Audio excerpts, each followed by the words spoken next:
ஒரு ஊரில் வயதான சிவபக்தர் ஒருவர் வாழ்ந்து வந்தார்.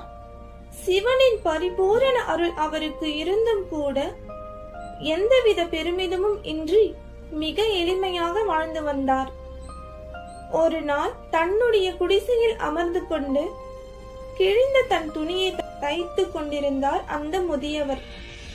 இது ஒரு புறம் இருக்க, அங்கே சிவனும் பார்வதி தேவியும் உலக மக்களின் நிலையறிய வான்வெளியில் வலம் வந்து கொண்டிருந்த போது பார்வதி தேவி அந்த வயதான சிவபக்தரை பார்த்திருக்காங்க.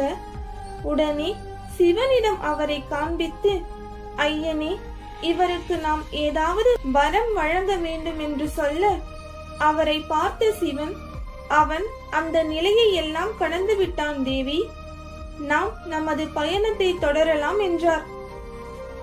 ஆனால் பார்வதி தேவி அவரை விடவில்லை. ஒரு வழியாக சிவனை அழைத்து கொண்டு அந்த பக்தனை காண பார்வதி தேவி வந்திருக்காங்க. இவர்களை கண்டதும் அந்த வயதான பக்தர் மனம் மகிழ்ந்து தன்னுடைய குடிலில் அமர வைத்து பின்பு தாகத்திற்கு மோர் கொடுத்தார். பிறகு எப்போதும் போல தான் செய்து கொண்டிருந்த உடை தைக்கும் வேலையை அவர் மீண்டும் தொடங்கினார். சில நிமிடங்கள் இப்படியே சென்றது.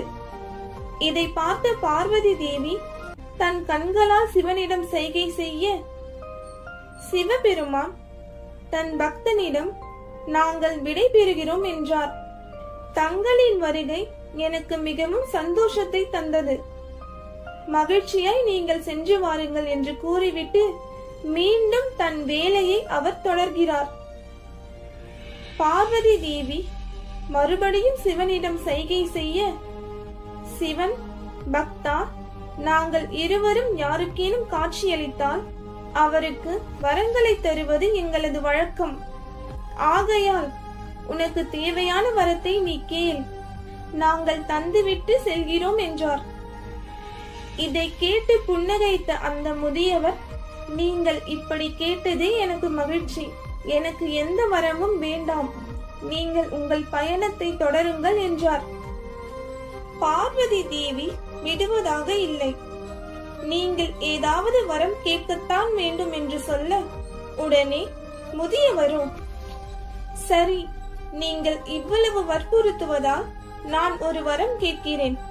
நான் இந்த உடை தைக்கும் சமயத்தில் எப்போதும் ஊசியின் பின் நூல் வர வேண்டும் என்றார் அந்த முதியவர். இதை கேட்டு வியப்புடன் பார்த்த சிவனும் பார்வதியும், இப்போதும் அப்படித்தானே ஊசியின் பின்புறம் நூல் வருகிறது, இதை ஏன் நீங்கள் வரமாக கேட்க வேண்டும்?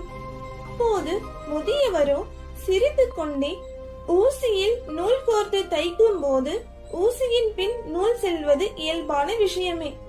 அதே போலதான் நான் செய்யும் செயல்கள் மூலம் எனக்கு வரவேண்டிய பலன்கள் தானாகவே வரும். நான் நல்லது செய்தால் நல்லது வரும், கெட்டது செய்தால் கெட்டது வரும். நான் நல்லதை மட்டுமே செய்கிறேன் என்று நம்புகிறேன். இதற்கிடையில் எனக்கு எதற்கு இந்த வரம் என்றார் அந்த முதியவர். இந்த விளக்கத்தை கேட்ட சிவனும் பார்வதியும், முதியவரே, தங்களை போன்று இப்புவியில் வாழும் மக்கள் அனைவரும் தான் செய்யும் கர்ம வினைகளுக்கான பலன்களை அனுபவிப்பார்கள் என்று உணர்ந்தாலே போதும் என்று கூறிவிட்டு சிரிப்புடன் புன்முறுவல் புரிந்தவாறு சிவன் மற்றும் பார்வதி அங்கிருந்து சென்றிருக்காங்க.